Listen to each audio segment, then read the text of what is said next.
మాజీ ముఖ్యమంత్రి వైసీపీ అధినేత జగన్మోహన్ రెడ్డి ఈరోజు కర్నూలు జిల్లాలో పర్యటించారు. ఉదయం 11 గంటలకు ఓర్వకల్ ఎయిర్పోర్టుకు హెలికాప్టర్లో చేరుకున్న జగన్మోహన్ రెడ్డి ఆ తర్వాత జాతీయ రహదారిపై కారులో కర్నూలు జిల్లా జైలుకు చేరుకున్నారు. జైలులో ఉన్న ఆలూరు వైసీపీ ఎమ్మెల్యే విరూపాక్షిని పరామర్శించారు. జగన్మోహన్ రెడ్డితో పాటు పెద్దిరెడ్డి రామచంద్రారెడ్డి, బుగ్గన రాజేంద్రనాథ్ రెడ్డి కూడా జైలులో ఉన్న ఎమ్మెల్యే విరూపాక్షిని పరామర్శించారు. అయితే ఓర్వకల్ ఎయిర్పోర్ట్ నుంచి కర్నూలు జిల్లా జైలుకు రావడానికి చాలా టైం పట్టింది. వాస్తవంగా 12:30 గంటలకే ఇక్కడ ములాఖత్ ద్వారా విరూపాక్షిని కలవాల్సి ఉంది. కానీ 4 గంటల వరకు ఆయన రావడం లేట్ అయింది. 4 గంటలకు ఆయన జిల్లా జైలుకు రావాల్సిన పరిస్థితి ఏర్పడింది. మార్గ మధ్యలో జాతీయ రహదారిపై ఎక్కడ చూసినా వైసీపీ నేతలు, కార్యకర్తలు వేలాదిగా తరలి రావడంతో ఈ జర్నీ ఆలస్యమైంది.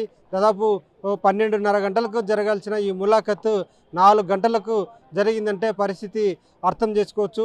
12:30కు జరగాల్సిన ఈ ములాఖత్ 4 గంటలకు జరిగింది. జైలులో ఉన్న విరూపాక్షి ద్వారా అసలు ఈ కేసుకు సంబంధించిన వివరాలన్నింటినీ కూడా ఈ జగన్మోహన్ రెడ్డి, పెద్దిరెడ్డి రామచంద్రారెడ్డి కూడా పూర్తిగా తెలుసుకున్నారు. తనపై అక్రమ కేసులు పెట్టారని చెప్పి విరూపాక్షి ఆవేదన వ్యక్తం చేశారని జగన్మోహన్ రెడ్డి చెప్పడం జరిగింది. ఆ అట్రాసిటీ కేసు విషయంలో మరి పూర్తి అధ్వానంగా వ్యవహరించారు, చాలా శాడిజంగా వ్యవహరించారు పోలీసులు కానీ, టీడీపీ నేతలు కానీ అని చెప్పి విరూపాక్షి తనతో చెప్పి ఆవేదన వ్యక్తం చేశారని జగన్మోహన్ రెడ్డి చెప్పారు. టీడీపీ కార్యకర్త తన భార్య బట్టలు చించుకొని ఎమ్మెల్యే చించినట్లు అట్రాసిటీ కేసు పెట్టడం అనేది బహుశా ఇదే మొదటిసారి అయ్యుండొచ్చేమో. తన భార్య బట్టలు చించిన విషయాన్ని వీడియోలో చాలా స్పష్టంగా కనిపిస్తున్నప్పటికీ ఈ అట్రాసిటీ కేసును అటు పోలీసులు కానీ, ఇటు టీడీపీ నేతలు కానీ సమర్థించుకోవడం పట్ల జగన్మోహన్ రెడ్డి తీవ్రంగా ఆక్షేపించారు. ఇలాంటి పరిస్థితులు బహుశా ఎప్పుడు జరిగిండవేమో, ఇలాంటి పరిస్థితులు ఇప్పుడే జరుగుతున్నాయని చెప్పి చాలా ఆవేదన కూడా వ్యక్తం చేసిన పరిస్థితి ఉంది. ఆయన జైలులో విరూపాక్షిని పరామర్శించిన అనంతరం బయటికి వచ్చి జగన్ మీడియాతో కూడా మాట్లాడారు. విరూపాక్షికి ఎలా అన్యాయం జరిగింది, అతనిపై కేసులు ఎలా పెట్టారు, ఎందుకు పెట్టారు అనే విషయాలను పూర్తిగా జగన్మోహన్ రెడ్డి మీడియా ముందు వివరించడం జరిగింది.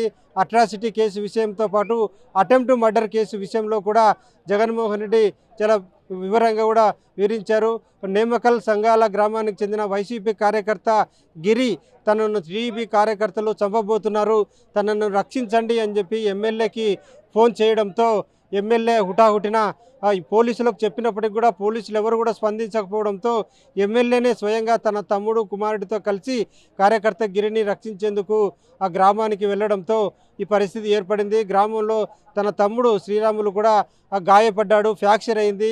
ఆ ఫ్రాక్చర్ అయిన విజువల్స్ను కూడా జగన్మోహన్ రెడ్డి మీడియా కూడా చూపించడం జరిగింది. ఎలా జరిగిందనే దానిపై ఒక బాధితుడు ఆ గ్రామంలోకి వెళ్ళి గాయపడింది ఎమ్మెల్యే తమ్ముడైతే ఎమ్మెల్యే మీద, ఆయన తమ్ముడు మీద, కొడుకు మీద కూడా అట్రాసిటీ కేసులు, అటెంప్ట్ మర్డర్ కేసులు పెట్టడం అనేది చాలా అన్యాయం అని చెప్పి విరూపాక్షి తనకు వివరించారని జగన్మోహన్ రెడ్డి తీవ్రంగా ఆక్షేపించారు, విమర్శించడం కూడా జరిగింది. వీటితో పాటు రాష్ట్రంలో వైసీపీకి చెందిన బీసీ నేతలపై వరుస దాడులు జరుగుతున్నాయి, కేసులు పెట్టి జైల్లో పెడుతున్నారు అని చెప్పి కూడా జగన్మోహన్ రెడ్డి తీవ్రంగా విమర్శించడం జరిగింది. ఇది కేవలం ఇప్పుడు చేయొచ్చు, రేపు పొద్దున తన గవర్నమెంట్ వస్తే వైసీపీ ప్రభుత్వం రాగానే వీటికి రెండింతలుగా మీరు బాధపడాల్సి వస్తుంది, మీరు విత్తనం వేస్తున్నారు, ఆ విత్తనమై మా చెట్లు అవుతున్నాయి అని చెప్పి, చెట్లు అవ్వబోతున్నాయి అని చెప్పి జగన్మోహన్ రెడ్డి చాలా సీరియస్గా విమర్శించడం జరిగింది. ఇలాంటి పద్ధతులు మానుకోవాలని కూడా హైతవు పలికిన పరిస్థితి ఉంది. ఇది ఇక్కడి తాజా పరిస్థితి. కెమెరా పర్సన్ వీరేష్తో నాగిరెడ్డి, TV9 కర్నూలు.